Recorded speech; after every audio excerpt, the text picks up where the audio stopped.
तो दोस्तों आज हम यूज़ इफ़ेक्ट हुक के बारे में सीखेंगे।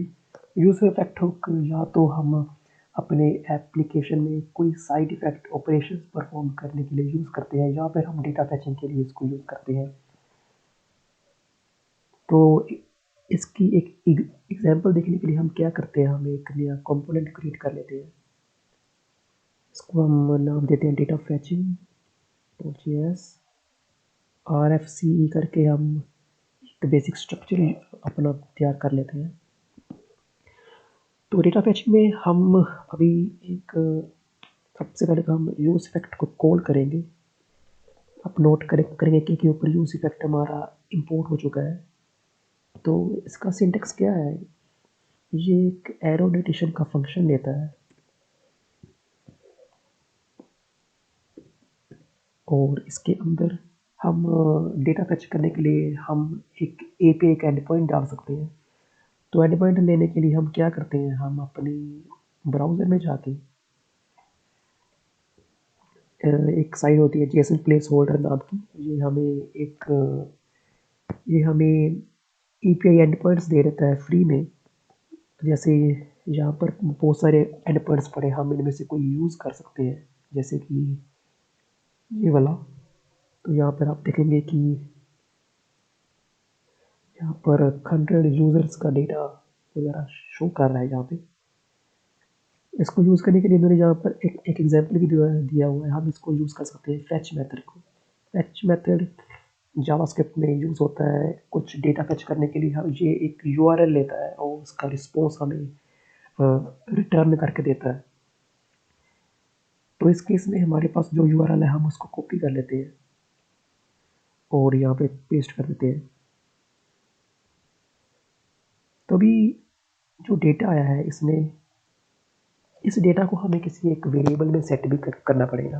तो उसके लिए हमें as before use state variable use state hook का यूज़ करेंगे।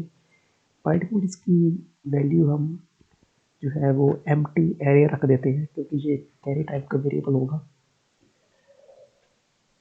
जैसे कि ये हमें दो चीज़ें रिटर्न करता है यूज स्टेट। एक तो वेरिएबल का नेम, लेट्स सपोज हम डेटा नाम का वेरिएबल ले लेते हैं और इसको सेट करने के लिए हम सेट डेटा नाम का एक फंक्शन का नेम दे देते हैं। तो अभी जो ये जेसन डेटा इसने रिटर्न किया है हम इसको सेट डेटा में फीड करवा देते हैं।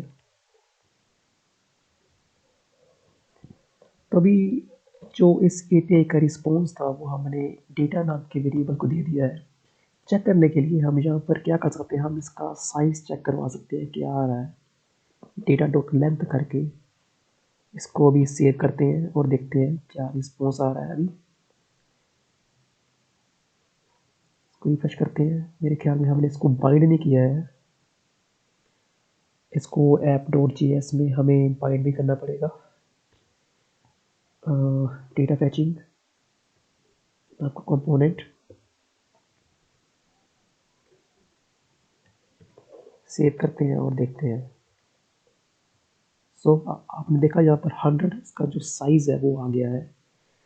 और अभी इसको तो अभी हम इस डेटा को आइटरेट करवाने के लिए यहाँ पर मैप फंक्शन यूज़ करेंगे।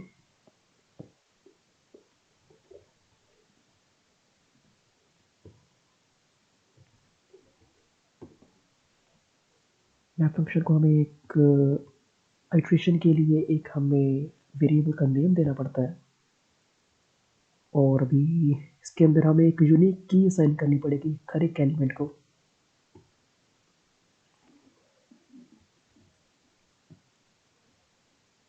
तो उसके लिए हमें इसको की असाइन करेंगे। हमारे पास डेटा में क्या हो रहा है, हमारे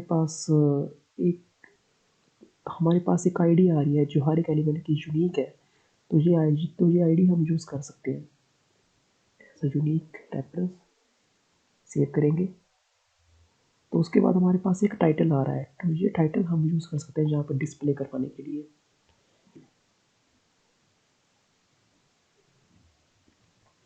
तो यहाँ पर हम इसको प्रिंट करवा सकते हैं आइटम डॉट टाइटल करके। सेव करते हैं और ये आप देखेंगे कि हमारे पास डेटा जो है वो प्रिंट होके आ गया है। 100 के 100 जो हमारी लिस्ट में आइटम्स थी। तो यहाँ पर हमने क्या किया था, यूज़ फैक्ट में हमने इसका जो सेकंड पैरामीटर था हमने वो एम्प्टी एरे दिया था। तो एम्प्टी एरे का मतलब क्या होता है कि ये हमारा कोड जो है वो किसी चीज़ पे डिपेंडेंट नहीं है। तो अगर हम यहाँ पर कोई वेरिएबल पास कर देंगे लेट्स से डेटा, तो इसका मतलब ये है कि जब जब इस वेरिएबल में कुछ चेंज आएगा, कुछ नई वैल्यू आएगी या फिर कुछ वैल्यू अपडेट होएगी, तब तब ये यूज़ फैक्ट जो है हमारा बार बार कॉल होएगा। तो अगर हम इसमें कोई डेटा नहीं डालते हैं, मतलब कोई वेरिएबल नहीं डालते हैं, इसको हम एम्प्टी रखते हैं, तो इसका मतलब ये है कि ये सिर्फ एक टाइम लोड होएगा जब हमारा ये कंपोनेंट बाइंड होएगा हमारे यूआई के साथ। तो ये था यूज़ फैक्ट का कॉन्सेप्ट। आई होप आपको समझ आया होगा। Thank you for watching.